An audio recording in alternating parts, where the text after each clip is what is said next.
ibyo byose nere kubirarikira. Tugeze mu minsi bene data aho umwanzi satani ari gusinziriza abakristo. Hari Imana ikiza ibyaha, hari Imana itanga agakiza. Yesaya yaravuze ngo yemwe ufite ifeza n'utayifite nimuze, Uwiteka arabahera ubuntu, Uwiteka arababarira. Maraya Rahabu yaramukijije, imukizanya nabo mu nzu yabo. Ise na nyina barakira, basaza be barakira.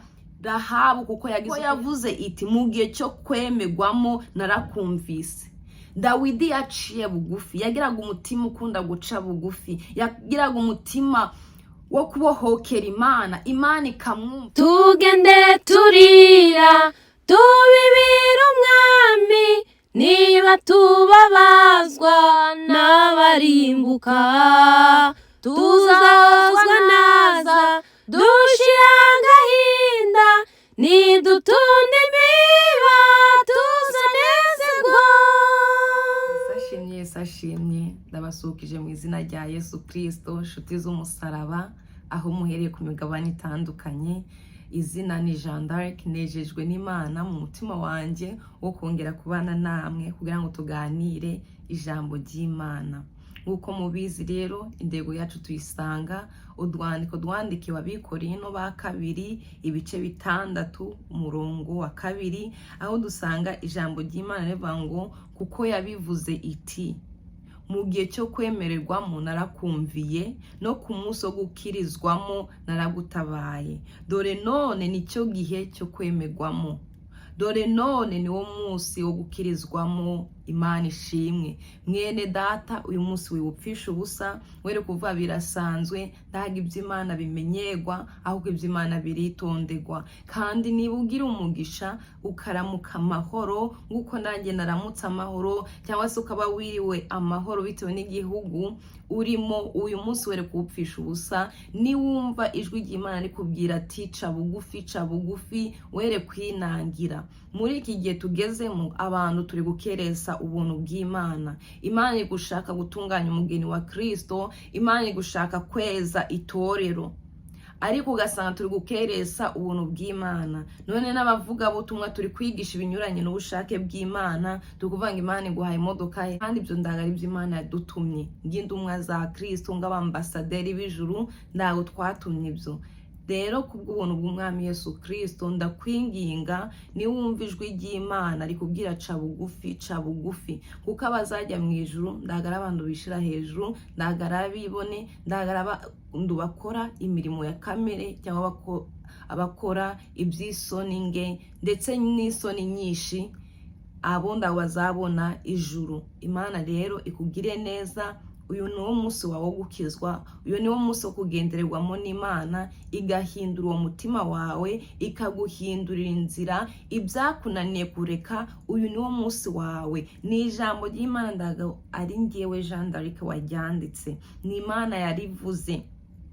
Kuko yavuze iti mu gihe cyo kugendererwamo narakumviye, ca bugufi imbere y'Imana. Wibwira ati Imana niwe wavuze aya magambo, iki cyaha cyananiye ndagerageza kukireka kikanga, nshoboza niweho wavuze ati ngo mu gihe cyo kugendererwamo niki. Mana nsura, Mana nyambika imbaraga yo kunesha amagambo, nyambika imbaraga yo kunesha ibibi, nyambika imbaraga yo gufata ibitari ibyanjye, nyambika imbaraga yo kutifuza be kubinesha, nyambika imbaraga. Ibyo byose nere kubirarikira. Tugeze mu minsi bene data aho umwanzi satani ari gusinziriza abakristo, aho ari gusinziriza abantu biyeguriye Imana. Ariko ndakubwira ndi uyu ni umwanya w'imbabazi, ni umwanya wo kubohoka, ni umwanya wo gukizwa, ni igihe cy'Uwiteka ashaka kukwemera, ni igihe cy'Uwiteka ashaka kukwakira, ni igihe cy'Uwiteka ashaka kukubohora. Kandi uyu ni wo munsi wo gukirizwamo. Ugombe ukizwe, Imana ikugire neza. Ariko nanone udashaka gukizwa, ndaga Imana izagufata mu ijosi. Oya, Imana ndaga ifata abantu mu ijosi, ahubwo Imana akubwira wowe ukihitiramo. Rero ndatinze, turi ku ijambo uyu munsi rivuga ngo kumaramaza. Tukemera gukurikira Yesu, ndazindi mbamvu tuzanye, tukihanira kureka. Kuko Yesu aravuze ngo fata umusaraba wawe ungurikire. Abantu barimo kugeragezwa ndabihanganishije mu izina rya Yesu, ariko nubwo uri kugeragezwa hari igihe uzanezerwa.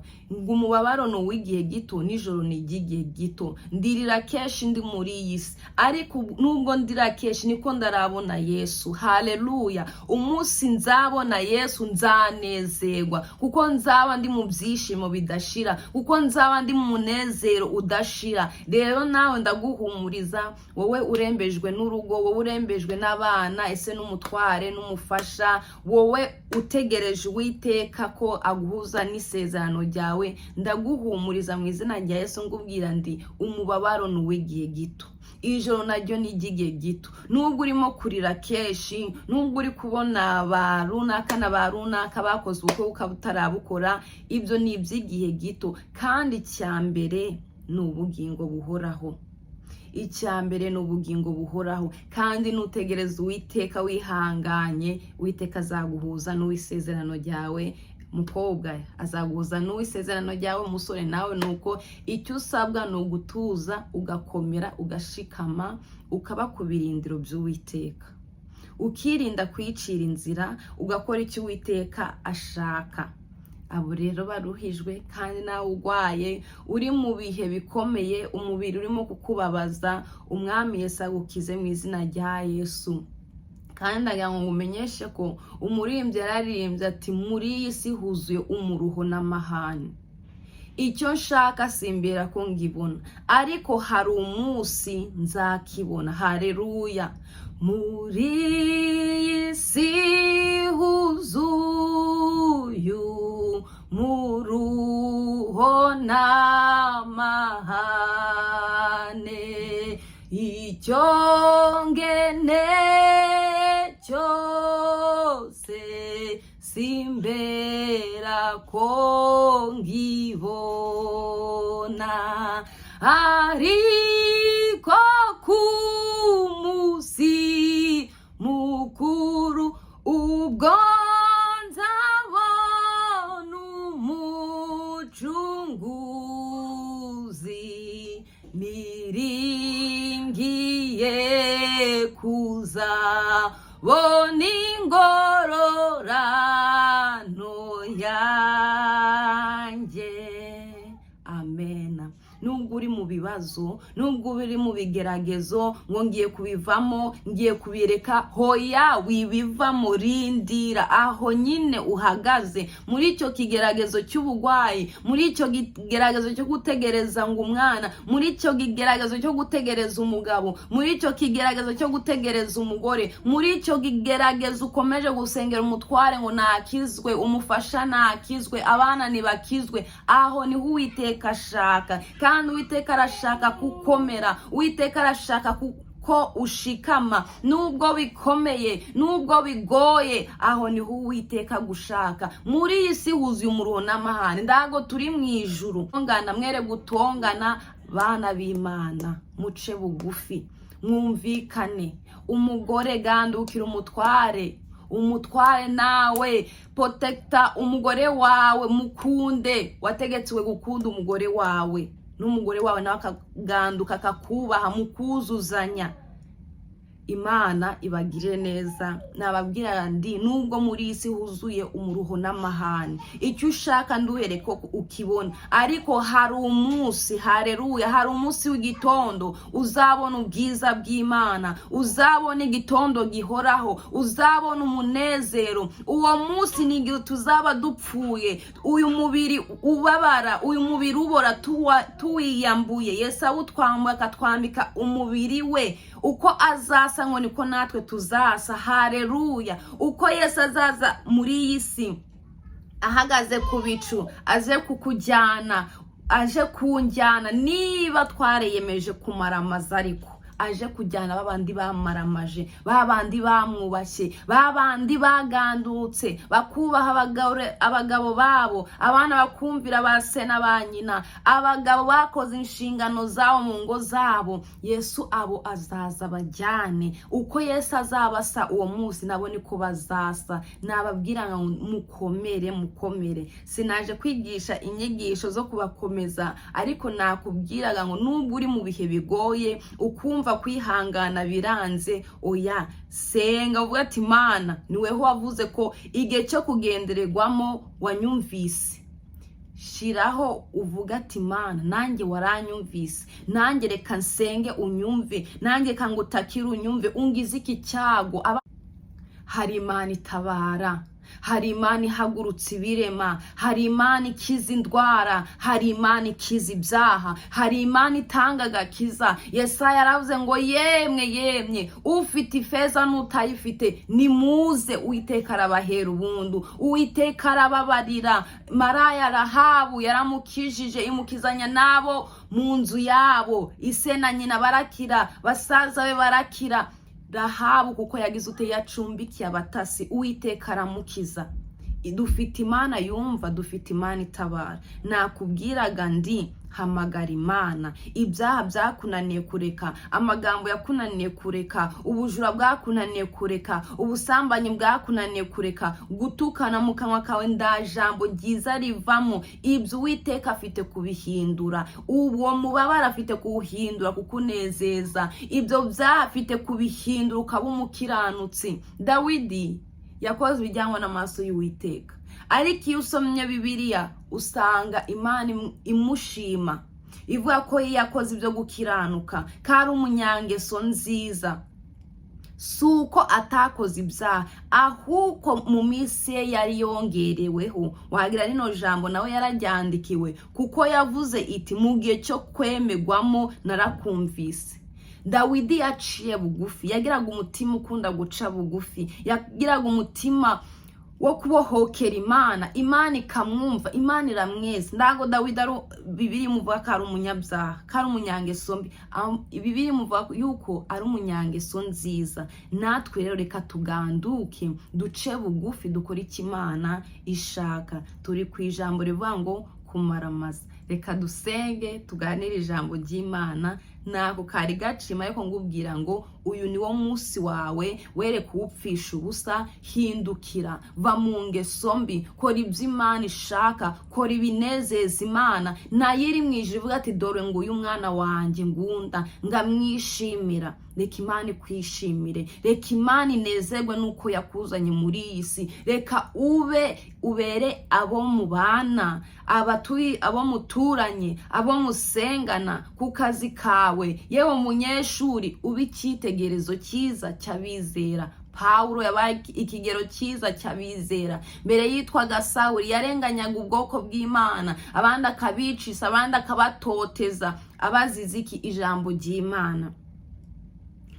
Yakoze ibijyanwa n'amaso y'Uwiteka, ariko igihe cyo kugendererwamo, haleluya, Yesu aramugenderera, aramubwira ati Sawuli Sawuli urandenganyiriza iki? Nawe aritaba karame mwami. Icyo gise yari afite cyo kumwubaha, ndago yubahaga Imana. Nyine we yumvaga yuko ari kugwanira Imana ishaka, ariko ndago yumvaga Yesu. Kandi icyo gihe Yesu wamuhamagaye ati Sawuli Sawuli urandenganiriza iki? Uratoteza ubwoko bwanjye, urabuziza ijambo ryanjye, niki kiri kubitera? Naravuga ati karame mwami. Haleluya. Icyo giaca bugufi, umwami aramugendera kubera Yesu yuzuye umucyo. Kandi Yesu ni umucyo w'isi, yaje kumurikira abari mu mwijima kugira ngo bave mu ivata, kugira ngo bave mu mwijima mubi, bave mu byaha. Yesu aramumurikira kuko yari ari umunyabyaha, arahuma. Nubundi ndamuntu ureba Imana. Muribuka n'igihe cya Mose, Imana amuze ati ngo ndebye wagira ute wapfa, ariko Imana avuga ngo cyakoza. Haleluya. Imana ni nziza, Imana irakomeye. Ngo cyakoza ndanyuza kugira neza kwanjye imbere yawe, ubona ubwiza bwawe. Imana amweretse iki? Umugongo. Ndago yareba mu maso y'Imana. Na Sawuli rero ngo yahise ahuma. yahise ahuma. Mvuze ibya Sawuli nawe twajya mu cyigisho, ariko umucyo wa Yesu ubereyeho kutweza ndetse no kudukura mu ivata. Sawuli yahereye ko arakizwa, anarimbumye. Imana igendera Ananiya ati gendera aha naha i Damasiko, urabona umuntu umeze gutya Sawuli, ugenda umusengere umubatize. Ananiya kuko yarazi Sawuli uko ateye, ko ari umugome, ko yica ubwoko bwe. Ananiya avuga ati Mana ndaho ngiye, ati ndaho ngiye, uriya muntu uri kwica ubwoko bwawe nge nagenda akanyica. Imana amuze ati nanjye naraye mugenderiye, genda umusange. Aragenda aramubatiza. Iyo Imana igeze mu muntu aca bugufi, iyo Imana igeze mu muntu arahinduka. Ndanagasembwa kitwa icyaha kaba kamurimo. Impamvu ibyaha bitubata niko tutamaramaza, niko tutihanira kureka. Paulo Kristo yaramugendeye ahita agira ute, ahindukira akora ibishimwa n'Imana, akora ibyo Imana ishaka. Reka twubahe Imana, dusome ijambo ry'Imana. Sindinda kurisobanura gusa kuko ibyinshi meze ngo wanabivuzeho, ariko ndakwifuriza ko wasaba Imana ikakugenderera. Imana yagendere Paulo nawe yakugendera. Imana yagendere Paulo wari uri Sawuli amuhindura, ubu akaba ari itegezo cyiza cy'abizera. Ubu tumugenderaho. Inzandiko nyinshi dusoma ni za Paulo, kuko yemereye umwami aramuyobora, ibyari bimubase arabisohora. Nawe sohora, wumva ijambo ry'Imana rigukize, rigutere guhinduka, rigutere kuzinuka ibyaha. Tuzinuka ibyaha, kandi mu gihe utarazinuka ibyaha gukizwa kuri kure. Mu gihe ugikora ibyaha ukanezezwa n'ibyaha, umusambanyi akanezezwa no gusambana, umujura akanezezwa no kwiba, umunyamahane akanezezwa no gutoteza abandi, gukizwa kwe kuri. Bene data mwicika indege, Imana yacu irakora. Niba usengera umuntu wawe ngo Imana imuhagakiza, izakamwa. Komeza utitirize, komeza uhamagare, dore iki nicyo gihe cyo kugendererwamo. Usenga ubwira ati Imana nanjye ngendera. Wagendere Sawuli umuhindura amateka, wagendera abatubanjirije. Dawidi Imana iramuhindura, ubu nawe yabaye icyitegerezo cyiza cy'abizera. N'abantu benshi Imana agiye ihindura. Burahamu imuhindura amateka, ava mu gihugu cy'iwabo akora ibinezeza Imana, ibishimisha Imana. Reka twubahe Imana, dusangire ijambo rigufi, dusenge. Uwiteka Mana yacu, Mana ikomeye, Mana ifite imbaraga, ndagushimye kubw'uyu mwanya mwiza uduhaye wo kumva ijambo ryawe, wo kumva icyo Umwuka ari gushaka kutubwira, wo kumva Mwami ijambo ryawe. Yesu tugirire neza. Uwiteka Mana yacu, Mana ikomeye, turagushimiye, Mana turaguhimbaje. Uyu munsi mwiza uduhaye, uyu niwo munsi wo gukirizwamo, uyu niwo munsi wo kugendererwamo nawe, uyu niwo munsi Mwami tuje imbere yawe tukwinginga. Mwami tukugireho umugisha, udukize ibyaha, udukize indegenge, udukize inzara y'ibyaha, udukize inyota y'ibyaha, udukize kurarikira ibidafite umumaro. Ndakwinginze dukize, ndakwinginze turengere, ndakwinginze duhembure. Reka ijambo ryawe ridukize, reka ijambo ryawe ritweze, reka ijambo ritunganye imitima y'abakwizeye twese. Dukora ibyo ushaka, dukora ibyo ushima. Ndagushimye kubw'uyu mwanya mwiza uduhaye. Bana nanjye, ubane na mwene data, umuhe umutima uciye bugufi. Icyo Umwuka atubwira twere kwinangira, ahubwo twumvire icyo Umwuka ari kubwira amatorero. Duce bugufi, twitegura imbanda ya Kristo. Ubwo azahamagara tuzamwumve, tumwitabe, tumusanganire mu bicu, tubane nawe iminsi yose. Ndagushimiye kuko uzabikora, ndagushimiye yuko uzaduha Mwami kukubona. Mu izina rya Yesu Kristo niko nsenze nizeye, amen, amen. Imana yacu nishimwe, Imana yacu nihabwe icyubahiro. Ndanezerewe, mfite ibyishimo byinshi, ni byinshi byo kuvuga, ariko Umwami Imana mfashe tubane muri uyu mwanya mwiza wo kumva ijambo ry'Imana. Kuko nabivuze, turaganira ku ijambo rivuga ngo kumaramaza. Kumaramaza ni uguhindukira. Kumaramaza hari icyiciro uvamo ukajya mu kindi. Iyo ukigiyemo ubumaramaje. Kumaramaza no gutora ukavuga ngo ndoye uyu muntu kuba nzahora mukurikira cyangwa se nemeje gufasha uyu muntu ubudasiba. Kumaramaza ni ingamba umuntu afata akavuga ati nditaye mu buzima ndimo, nditaye ku ndegenge zanjye, nditaye ku mbaraga zanjye, nditaye kingize kuba jandarike, neme gukurikira Yesu. Mu byiza neme gukurikira Yesu, mu bibi neme gukurikira Yesu. Nimvuga ibibi wumva ibigeragezo, nimvuga ibyiza wumve cyage umuntu anezerewe atunze atunganiwe. Ariko iyo bigiye naho reka ngomeze ngurikire Yesu, nakora ukwe ngurikire Yesu, ndabukora ngurikire Yesu. Biravuze mu gihe cyose mu ndambara zose ngurikire Yesu. Nukuvuga ngo ndamaramaje gukurikira Yesu. Haleluya. Reka tumaramaze. Umubyeyi cyangwa se umudamu ngunda Rusi yaramaramaje akurikira nyirabukwe atitaye yuko bazagera i Betelehemu cyangwa se i Buyuda bagasanga aho bari babaga haratonze amatongo. Ntabwo yari yitaye kuvuga ngo ndamukurike n'umukecuru, ariko yaravuze ati ndamaramaje ndagukurikiye. Haleluya. Dukurikira Imana tutitaye kondisiyo turimo, tutitaye ku buzima turimo, tutitaye yuko turi abakene, tutitaye ngo turi abakire. Hari abantu bashira muri sanse ipfuye ngati ndamukire ukorera Imana. Benshi barahari bakoreye Imana kandi bayitungane, bakoze ibyo kuyinezeza. Twese mu buzima kamere muntu dukeneye Imana, kuko imbaraga z'umuntu hari aho zirangirira zigashira. Rero waba ukize, waba uri umukene, waba uri umusore, waba uri umugabo, waba uri umukobwa, waba uri umubyeyi, yewe ikigero uriho ugomba gukurikira Imana. Kukurikira Imana ni inyungu zawe. Gukurikira Imana uzahabwa iherezo. Kudakurikira Imana ni igihombo kuri wowe. Kudakurikira Imana ni urupfu rw'iteka. Imana itugirire neza. Twihuse rero turasoma ijambo Abami ba kabiri ibice 23 umurongo wa mbere kugeza ku wa 4. Ijambo ry'Uwiteka umutwe w'amagambo haravuga ngo Yoseya agarura abantu ku Mana, adwanya iby'ubupagani. Maze umwami atumira abakuru b'Abayuda n'ab'i Yerusalemu bose bateranira aho ari. Bageze aho umwami arazamuka ajya mu nzu y'Uwiteka hamwe n'abo bagabo b'i Buyuda bose n'ab'i Yerusalemu bose. Bajyana nawe n'abatambyi n'abahanuzi n'abantu bose, aboroheje n'abakomeye. Amagambo yose yo muri icyo gitabo cy'isezerano cyabonetse mu nzu y'Uwiteka arayabasomera, barayumva.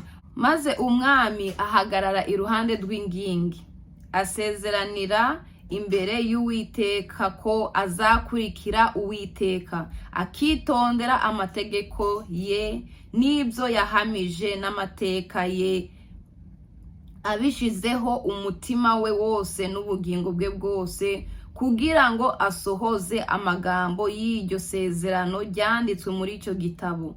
Maze abantu bose barahagarara bahamiriza iryo sezerano. Imana ishimwe. Aha ni umwami Yoseya. Yoseya yakoze ibyo Imana ishaka, Imana iramunezererwa. Yoseya yaramaramaje. Subiye inyuma, Yoseya yimye afite imyaka 8.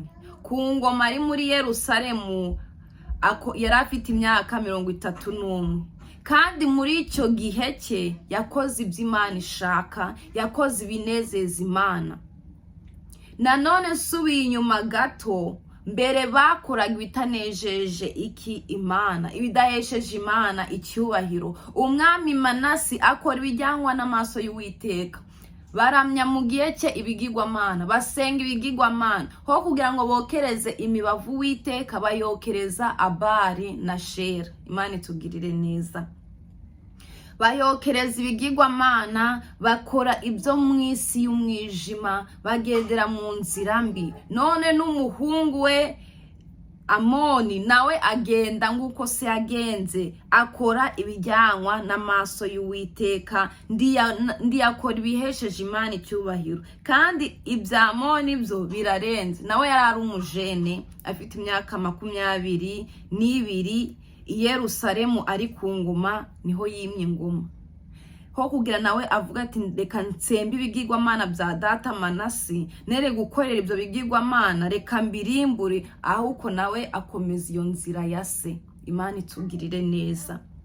Ariko uyu mwuzukuru wa Dawidi, Yoseya, Imana ishimwe, yashize ikirenge mu cya sekuruza we, agenda nguko Imana ishaka. Iyo usomye Abami ba kabiri 22 umurongo wa mbere kugeza kwa 2, usanga bavuga igihe yimye ngoma, usanga bavuga n'igihe yayimariyeho, usanga bavuga yuko yashize ikirenge mu cya sekuruza Dawidi, ndiyakozwa hirya no hino, ahubwo afata inzira imwe.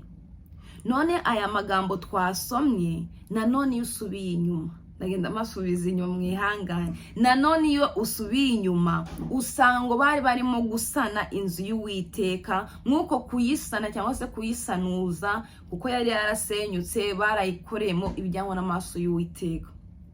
Ngo babonamo igitabo cy'Imana, ngo agisomera abantu, niho twasanze ngo asoma amategeko n'amateka by'Uwiteka imbere y'abantu. Basanze batari gukurikiza iby'Imana ishaka, basanze batari kugendera mu nzira y'Imana ishaka. Ho kugira basenga Imana bari gusenga Bali na Shera, ho kugira ngo bavuge Imana bari kuvuga Bali na Shera na Shitaroti n'ibindi bigirwamana, ho kugira bakora imigenzo inezeza Imana bari gukora ibidashimwa n'Imana. Ngo niko yarebye ibyo ngahita tandamura cyangwa se ashishimura imyambaro ye, arababara. Mu mvugo yo mu mwuka bisobanura iki? Yaciye bugufi, aravuga ati Imana tubabarire, twagenze nabi, twakoze ibijyanwa n'amaso yawe, twagenze mu migenzo y'abasogokuruza, turimo kuramya ibigirwamana, kandi ibigirwamana ndacyo byakoze, bifite amaso ariko ndibirora, bifite amazuru ariko ndibinukirwa, bifite umunwa ariko ndibivuga, bifite amatwi ariko ndibyumva. Kuko yarebye iby'Imana yakoze, areba ukunda Imana yazanye ubwoko bwa Isiraheli ibukuje muri Egiputa amaboko akomeye, none areba ukuntu baje barasayisha inzu y'Imana, ingoro y'Imana, bayigira inzu ya Bali, ya Bayali na Shera, bashiramo ibidashimwa n'Imana, bakoreramo ibidahesheje Imana icyubahiro. Umwami Yoseya amaze kubasomera ayo magambo, amaze kugirana indahiro n'Uwiteka, yaravuze ati guhera uyu munsi wa none ndamaramaje. None mwene data, ese uri kumaramaza cyangwa uracyari mu byo kwinezereza, cyangwa uracyari mu byo kuguhimbaza? Wowe uracyari mu kwinezeza ngati nzihana ejo bundi, nzihana kuwa 5, nzihana kuwa 4, cyangwa ndacyafite iminsi? Abajene rero twe turishuka, ati ndacyakomeye, nzaba nihana, nimba umumama niho nzakorera Imana. N'ubu umumama ufite abana 5, 6, 7, hari n'igihe Imana yaguha n'10, arega kubyara si umuntu, usibye muri iki gihe cya none aho twanduje ibitekerezo byacu. Ati nzabyara umwe setu. Ariko uvuze ati ngo ugiye kubaka urugo utadwubakiye, kuvuga ngo ni umushinga wawe, kuko urugo ni umushinga w'Uwiteka. Ntabwo urugo ari urw'abantu babiri, ni umurimo w'Uwiteka. Imana iguhaye abo bana 10, hajya wakorera Imana gute? Korera Imana ukiri umusore, kandi korera Imana ugifite uburyo, kuko iminsi mibi izaza, kandi n'iminsi mibi ishobora kugusanga uri umusore. None si umuntu agwaye atari kubasha kuva mu gitanda, atari kubasha kuva ku gisasiro, ndaga iminsi mibi yamusohoreyeho. Rero korera Imana ugifite imbaraga, ihane ugifite uyu mwuka wo guhumeka. Muguzaba uri kuri oxygen cyangwa se uri kuri bomboni kwa uriya mwuka kwa muganga badutiza, nyine umva ni ugutiza, ntabwo bawuduhaye, bagutiza umunsi umutima uzaba unaniwe gutera, uhagaze igihe cy'Uwiteka gisohoye cyangwa umwanzi aje kukwiba, hari impfu ibiri. Hari urupfu umukiranutsi apfa Imana ikamubwira ati sezera bawe ndakujyanye. Hari n'urupfu Satani yiba umuntu. Rero mu gihe uri kwa muganga, uri kwa uriya mwuka wa oxygen, uba uri gutizwa, ya misi mibi yakugereyeho. Rero niba ushaka kwihana, niba ushaka kweza inzira zawe, niba ushaka kumaramaza, niba ushaka guhunga ngo udapfa, niba udashaka kureba inyuma ngo ubengamo karoti, uyu munsi ni wo guhindukira. Ejo sahanjye kuko ndago nzi niba ejo nzabaho. Tubeshwaho no kwizera, ariko hari igihe ibihe bihana ibindi bihe bigahinduka. Imana ikavuga ati no, birarangiye. Umunsi wawe ukaba uyu munsi, umunsi wawe ukaba ejo, cyangwa mu mwaka ugiye kuza, cyangwa se n'uyu mwaka ugiye kuza singubone cyangwa nawe nduwubone. Rero kwihana ni ukwihana uyu munsi mu gihe umutima ugumangira ukavuga ati janda reka burya wavuganye na runaka nabi, ca bugufi muhamagare umusaba imbabazi. Iryo jwi mugenda isuzuguye ntabwo nzi bigiye gukurikira. Ikigeragezo gishobora kuza, urupfu rushobora kuza, umwami Yesu ashobora kuza agasanga sinambaye yakanzu yo gukiranuka. Imana itugire neza. Rero n'uyu mwami ubwo basanaga ngiyo nzu baje kubona igitabo cy'amategeko y'Imana, ngo bamaze kumusomera ibyari biri muri icyo gitabo, ngo ashishimura imyenda ye. Nuko guhuza aba bagabo b'i Buyuda n'ab'i Yerusalemu ngo abakomeye n'aboroheje. Nababwiye ati gukorera Imana ndagaruka kuba umukene gusa, oya n'abakire. Kandi gukorera Imana ndago ari ukuba aboroheje gusa, oya n'abakomeye. Ngateranya aboroheje n'abakomeye, ngo bagenda mu nzu y'Uwiteka, basenya Bari, basenya Shera n'ibicaniro, n'abatamzi batambaga cyangwa se botsaga iyo mibavu ku bigirwamana nabo yarabadimbuye. Ngo n'inzu zari zegereye hafi z'abatinganyi nazo yarazishenye. Uyu mwami Yoseya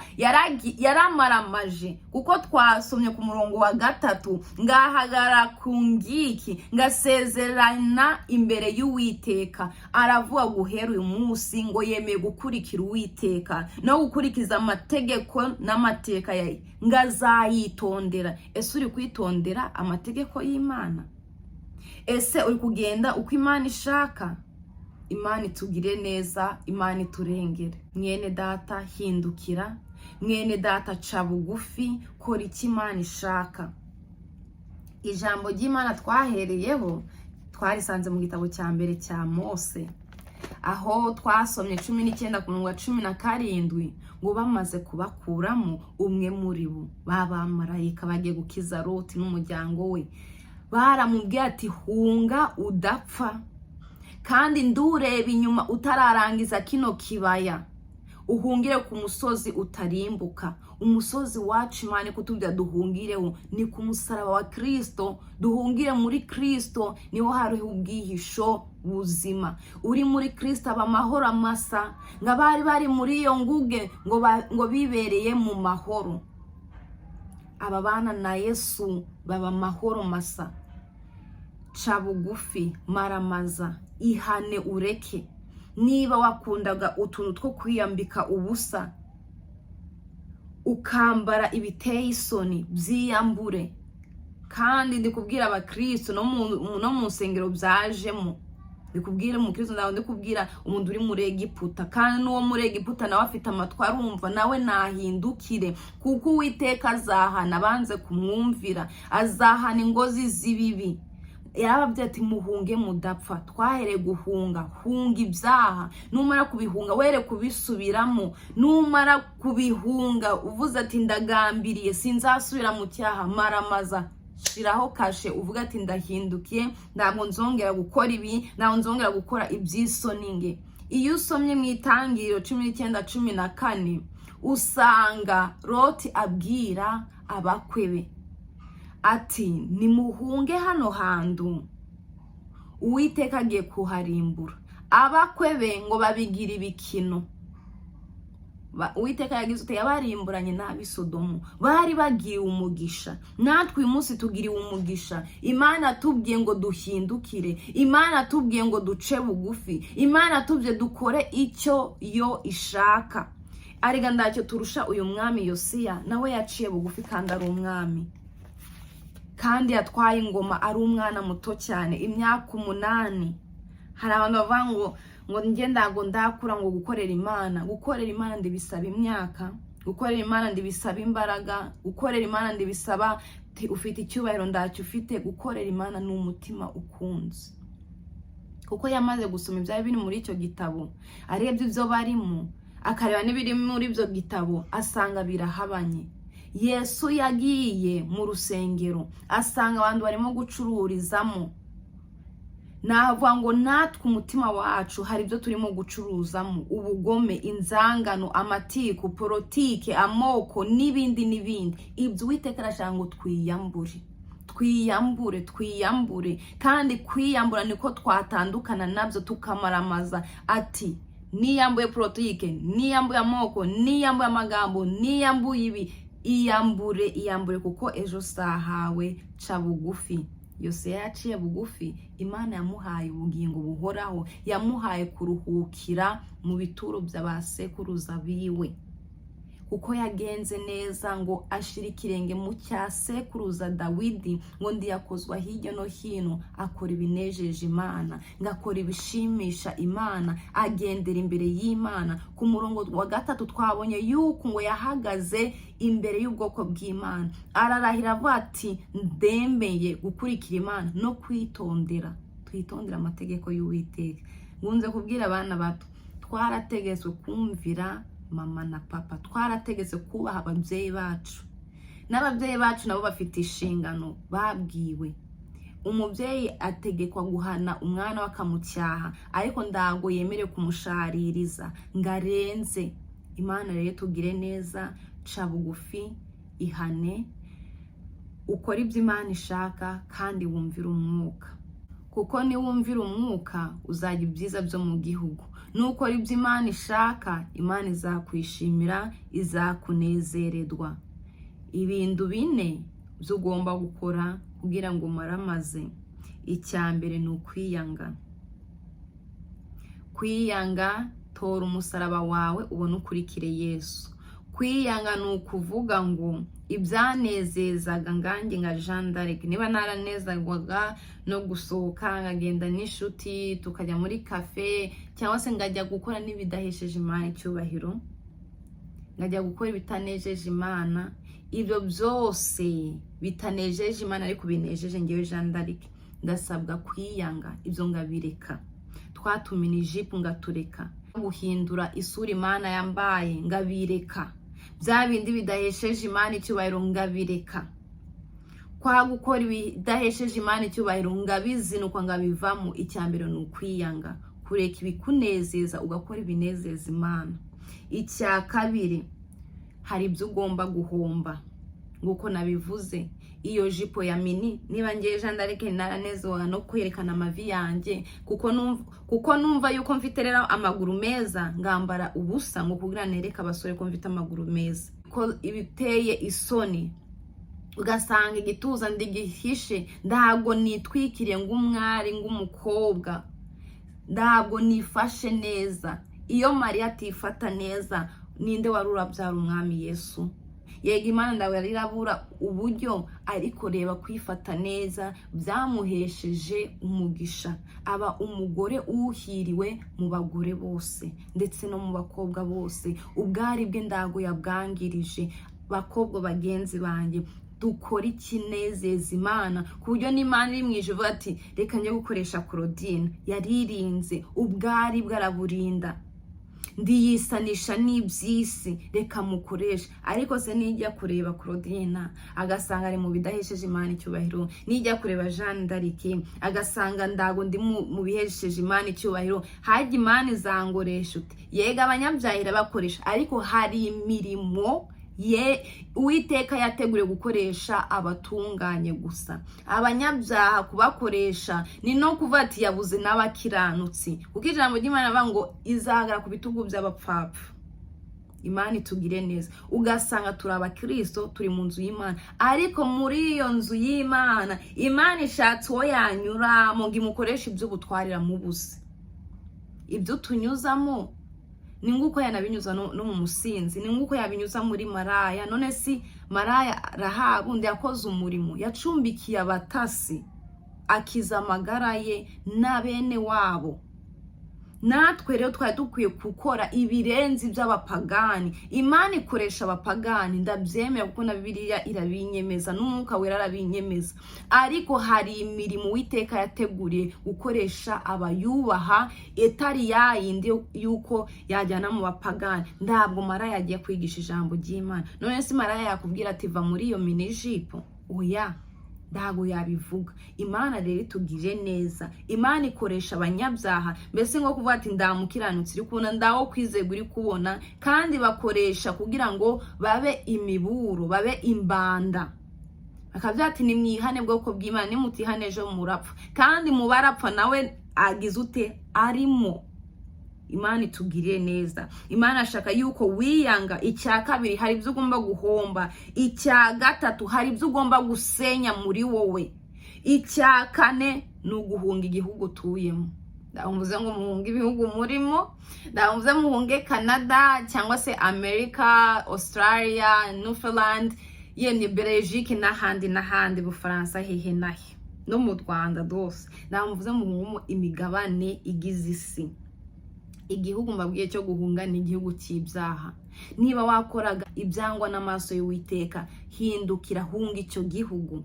Hari umugabo Imana yabwiye ngo nave mu gihugu, kandi akivamo abona umugisha w'Imana. Uwo mugabo ndawundi ni umugabo bita Aburahamu. Imana yamubwiye ngo nave mu gihugu cya Setera. Birashoboka yuko muri icyo gihugu hari hagiye kwaduka ibyaha by'uburyo bwose, ibyaha biteye isoni, cyangwa se Imana ibona ko umugisha izamuha utazamamara, utazamenyekana, ko Imana amugiriye neza. Nguko n'Imana ifite ubushobozi bw'uko kumuhera umugisha mu gihugu cyase, ariko ibona yuko akwiriye kuva mu gihugu cyanduye, mu gihugu cyatokowe. Imana imujyana mu gihugu yabonye ko akwiriye kujyamo, kugira ngo imirimo y'Imana igirute ikomeze imenyekana. Atari uko Imana itamenyekanye, kandi atari uko izina ry'Imana ryagiye hasi, ahubwo ikomeze ishigwe hejuru, ikomeze yamamare nguko yahozeho yamamara. Imana ishimwe.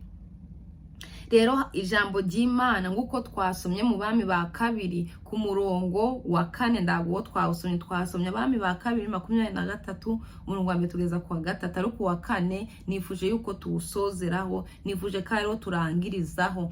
Nuko umwami ategeka Hirokiya umutambyi mukuru n'abatambyi bari mu mwanya wa kabiri n'abarinzi b'inzugi gukura mu rusengero rw'Uwiteka ibintu byaremewe Bali na Shera n'ingabo zose zo mu ijuru, abitwikira inyuma y'i Yerusalemu mu kabande Kidironi.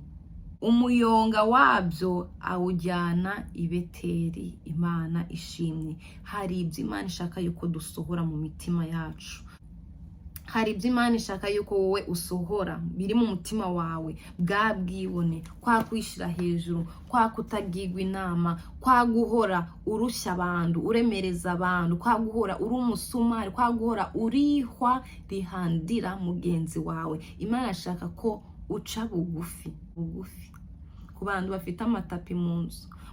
Muzarebe ibintu byose biri mu mazu yanyu, muzarebe ikintu kiri hasi, si tapi. Imana rero ashaka yuko duca bugufi. Hari ibyo Imana ishaka ko dusohora, bwa bwibone, kwa kwishira hejuru, kwa kutabwirwa. Hari abantu batabwirwa, hari abantu bavuga ati uranda tugomba kumuhora icyo yashatse n'icyo akora. Ibaze ube uwo muntu bajye bakuvuga ati urandago ngo urandago, oya uri icyo yashatse n'icyo akora. Imana itugirire neza, twere kuba bene abo, twere kubibisitaza mu nzu y'Imana, twere kubibisitaza mu ngo z'ababyeyi bacu, abafite amago, mwere kubibisitaza. Tubane mu mahoro, tubane mu mahoro. Imana itugire neza. Hari ibyo Imana ishaka yuko usohora. Muribuka Yesu agiye mu nzu y'Imana, asanga bayihinduye isenga ry'abambuzi, asanga bayihinduye abavunjayi, asanga niho bacururiza. Yesu arababara, yubika ameza. Hari ibyo Yesu ashaka yuko wubika, kuko mugiye ukiyobora, mugiye ugikora ibyo ushaka, ntabwo uri kunezeza Imana, aho uri kwikunda. Kandi Yesu yavuze ngo abantu bakunda ubugingo bwabo bazabubura, ariko abanga ubugingo bwabo bazabubona. Ryaje mu byo navuze, ni wiyanga ukamaramaza bya bindi byakunezezaga, ukabireka ukakora ibinezeza Imana, Imana izakwishimira, Imana izakunezererwa. Bya bini byo wabonaga ko ari by'igiciro, ka kajipo nyine wambara abasore bakavuga ati wow, na wa musore nyine utebeza kugira ngo yambare ipantaro nyanginya nyine mu rukenyerero, ariko ari kuyishira munsi y'amabuno, ukagira ngo yananiwe kwambara, ukagira ngo imikandara yarabuze. Ndaga imikandara yabuze, n'abakobwa ndaga imyambaro yo kwambara mu kiyubaha yabuze. Iyo Mariya ataza kubaha Imana, iyo Mariya atarinda ubwari bwe, ninde uba warabyaye umwami Yesu? Ndabizi ko Imana ishobora byose, nguko yari iraba mu ijuru rwose, ibicu bigatoboka, Imana ikamanuka abantu bayireba. Ubwo bushobozi yari abufite, ariko Imana yashatse kutwigisha inzira yo guca bugufi.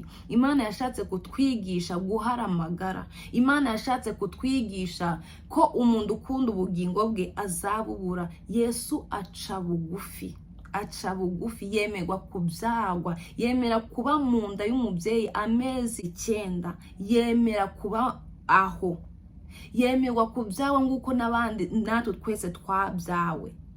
Yemera guca bugufi, yemera kutubera urugero rwiza, kugira ngo nawe ube nga Yesu. Niko uzaca bugufi, kugira ngo Yesu azaze muri we, niko hari bya bindi uzasohora, y'amabanga ya Satani uzayamena. Nguko uyu mwami yafashe ngo ibyo bigirwamana byose ngo bagenda kubitwikira inyuma ya Yerusalemu. Hari ibintu ugomba gufata ukabijugunya iyo mu kidatugwa, ngo kandi ngo umuyonga wabyo cyangwa se ivu ryabyo ngo bagiye kubijugunya i Beteli. Urabona ko batabishize mu gihugu Uwiteka yabagize ute yabahaye.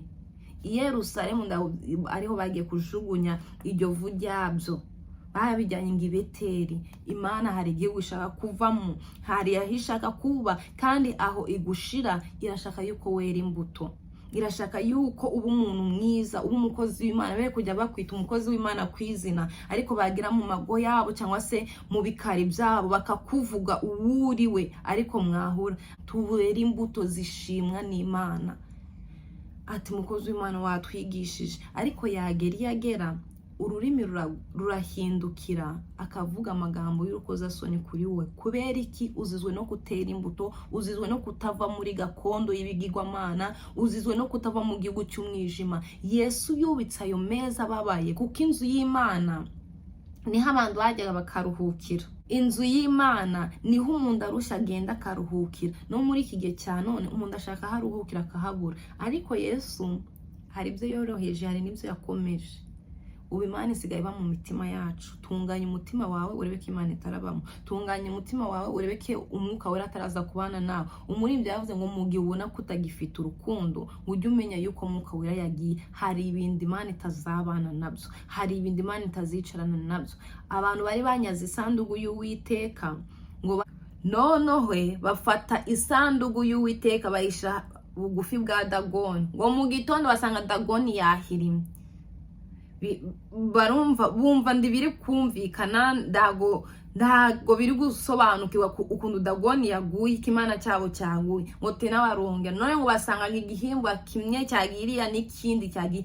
Nitudakiranuka, nitutabura abantu ngo bave mu byaha, Imana izabyikorera, kandi nitutabikora tuzabona ishyano. Na Dagoni yabonye ishyano, Uwiteka yamuciyemo kabiri, basanga igice kimwe cyagiriya n'ikindi cyagiriya iriya. Imana ndaga izaturana n'umuntu ukora ibibi, ndaga Imana izaturana n'umuntu ugenda mu isi y'umwijima. Imana irashaka kuhinduka. Uyu mwami Yoseya amaze gusomerwa ibyari biri mu gitabo cyabonetse mu nzu y'Imana, ubwo bayisanuzaga, ngo yahise ashishimura imyenda ye. Mbese muvuga ati tubonye ishyano, tugwishije ishyano. Nababwiye yari ari umwana, yagiye ku ngoma afite imyaka 8. barabimusomera ngo niho yahise ategeka bari abagabo b'i Buyuda n'ab'i Yerusalemu abakoraniriza hamwe. Nk'uko kubakoraniriza hamwe asezerana n'Imana ati ngo yemeye gukurikira Imana no kwitondera amategeko yayo, ahita amaramaza. Iyo usomye 22 ibyo bice by'Abami ba kabiri ugasoma kugeza kuri 23 usanga Imana yaramusaye ubugingo buhoraho, yamuhaye kuruhukira mu bituro bya sekuruza biwe, amuha kuruhuka mu mahoro, apfira mu mahoro. Ubu nawe azazuka, ubu arasinzire kuko yakoze imirimo myiza kandi Uwiteka aramwishimira, Uwiteka aramunezererwa. Nababwiye iby'umwami Amoni, mbabwira ibya Manase. Ntabwo batunganiye Imana, ntabwo bakoze iby'Imana ishimwe. Ntabwo uyu mwami Yosiya yari ananiwe gusha ikirenge mu cya bene wabo, mu cya Salomo. Ntabwo yari abinaniwe, ariko yarebye imirimo ya Salomo, abona imirimo ya Salomo ni mibi, iragayitse, ndihesheje Imana icyubahiro. Ariko abonye imirimo ya sekuruza Dawidi, ashira ikirenge mu cya sekuruza Dawidi, kandi yihanira kureka. Kuva ubwo yarinze ava mu mwuka, akigendera imbere y'Imana, akora ibishimwa n'Imana. Wange ibikunezeza, ukora ibinezeza Imana. Hari ibyo ugomba guhomba kugira ngo Imana iture muri wowe. Ntabwo Imana izaturana n'umuntu uvuga nabi, ntabwo Imana izagendera mu muntu ukora nabi. Imana irashaka yuko wihana kandi yuko uca bugufi. Ikindi, Imana irashaka yuko hari ibyo usohora, hari ibyo ugomba kurimbura muri wowe. Bya bitekerezo bibi ugomba kubirimbura kugira ngo Imana izibane nawe, iture muri wowe. Ikindi, hunga igihugu urimo, hunga ibyaha, va muri uwo mwijima mubi, Imana igukoreshe iby'ubutwari. Iri ni ryo jambo ry'Imana, kumaramaza. Kumaramaza ni ukwiyanga, ukareka ibikunezeza, ugakora ibyo Imana ishaka, ukava mu nzira mbi z'umwijima ukajya mu nzira igana mu ijuru. Hahirwa abafite imitima, hahirwa abafite imitima iboneye, hahirwa abafite imitima itekereza neza, ukabona ibo bazabona umwami Imana. Rinda umutima wawe kuruta uko warinda izindi ngingo zikugize wowe, kuko mu mutima niho iby'ubugingo bikomoka. Niko ijambo ry'Imana ritubwira ngo turinde umutima wacu kuruta uko twarinda ibintu byose. Twubahe Imana rero, dusenge, kandi usenga Imana iguha imbaraga yo gukomeza kumaramaza. Rusi yaramaramaje. Pawulo, uwo mucyo wa Yesu umaze kumuvira, yahise amaramaza, ntabwo yasubiye inyuma. N'ubundi umuntu asubiye inyuma ahura n'ibyago. Mukaroti yarakebutse, gukebuka gusa. Na n'ubu ni ingingi. Imana itugirire neza. Hari n'abantu benshi basubiye inyuma. Gideyoni, umwambaro umubera umutego, asubira inyuma. Samusoni, amaso ye barayanogoramo, yaguye ku bibero by'abagore. Basore bagabo, mwitonde, mwitonde, mwitonde, mwitonde, mukore ibyo Imana ishaka, mugendere mu nzira y'Imana. Murebe imbaraga Samusoni yari afite. Noneho nta nubwo ubasha no kwiyiriza umunsi umwe, nta nubwo ubasha no gusenga amasaha 3 uri imbere y'Imana. None wumva ko ibibero by'abagore bitazakugwisha, no kubareba byonyine bizakugwisha, amaso yawe bazayanogoramo. Hari igihe wowe batashobora kuyakuramo, ariko ibitekerezo byawe bizapfapfana, ubugingo bubure. Amaso ya Samusoni bagira ute bayanogoramo. Murebe imbaraga zo yari afite. Ibibero bya Delila gusa nibyo byamugwishije. Ni byinshi navuga, nawe ni byinshi wakongeraho. Reka duce bugufi, dusabe imbaraga yo kumaramaza. Kandi kugira ngo umaramaze niko uzasoma ijambo ry'Imana, Bibiliya yera, ukayisoma. Kuko n'uyu mwami Yosiya ngo yasomye ibyo babonye muri icyo gitabo, bimutera ubwoba, bimutera agahinda, arababara, ashishimura imyambaro ye, avuga ati ye, nuko turi kwitwara, nuko turi kugenda. Kandi amategeko y'Uwiteka atubwira gutya na gutya. Hahirwa abagenda mu nzira z'Uwiteka, ukabona nibo bazabona umwami Imana. Hahirwa abafite imitima iboneye, abo nibo bazabona umwami Imana. Ariko abatari kubigenderamo bazabona ishyano. Niho yahise agira ute, amaramaza, arahindukira rwose. reka dushime Imana kubw'ijambo ryayo iduhaye, kandi tunayisabe n'imbaraga, kandi nawe wihanire kureka, nanjye nihanire kureka, nanjye ndacyambaye umubiri, twihanire kureka ibidashimwa Imana, guca imanza, kuvuga abandi, ibyo byose tubyihane tubireke. Umuririmbyi yaravuze ngo ayimana ndondora umenye ibyo ngora byose, werekane uko ndi kose, nifata uko ndari, Imana aho hose ikwerekane. Aha ibyaha wakoze, ibyo utanari no kwibuka, uce bugufi winginga Imana ikweze, ikurondore, igucure, ikuvugutire, igutanye n'ikibi. Reka dusenge.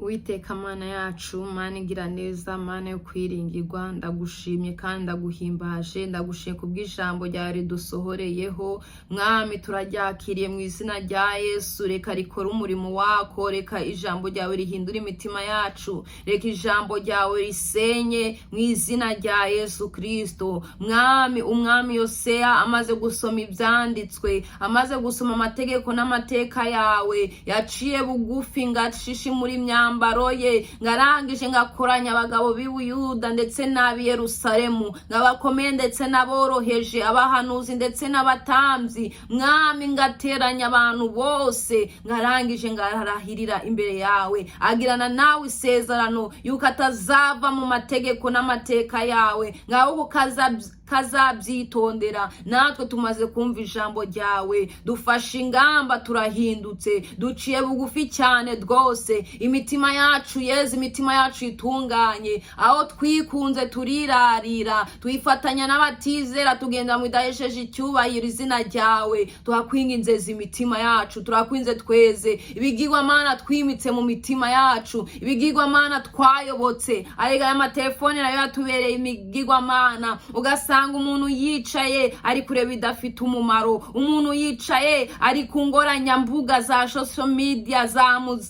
zamujyanye kure y'ubwiza bwawe. Ndakwinginze tweze, ndakwinginze tubohore ibyatubase bitubaho. Mwami karande, ndakwinginze eza imitima yacu, tugutunganire mu izina rya Yesu Kristo. Mana ishobora byose, kandi Mana ihindura, kandi Mana ikiza, kandi Mana inesha. Ndakwinze reka ijambo ryawe rize fate mbiri imigambi ya Satani mu mitima y'ubwoko bwawe bwagiye kure yawe, aho twateshutse tukabivamo. Mwami, ndakwinginze ufate mbiri izo mbaraga z'umubi mu izina rya Yesu. Ndakwinginze Uwiteka Mana ya Isiraheli, reka ijambo ryawe turyumvire kandi ndetse turikurikize, dukore icyo ushaka ndetse dukore n'icyo ushimwa. Bana n'umuja wawe, bana n'umugaragu wawe, uwumvisha ijambo ryawe, umuhe umugisha kandi umuhe imbaraga, amaramaze ave mu byaha, abihunge ntabisubire mu kundi, kuko dore kwihana kwiza no kureka. Bana natwe udushoboze, ndagushimye kubwira ijambo ryawe, kuko Mwami muri uyu mwanya tukugiraho umugisha, tukumva icyo Umwuka ari kubwira umugeni wa Kristo. Rero dufashe, utugire neza kandi utwiteho, udukomereze amaboko, uturinde guteshuka ngo tuve mu bwiza bwawe, ahubwo indege zacu zigende zikomezwa nawe mu izina rya Yesu Kristo. Twakira ijambo rya dushima, niko senze nizeye n'iteka ryose. Amen, amen. Imana amahoro ibahe umugisha, naho ubutaha. Shalom, shalom.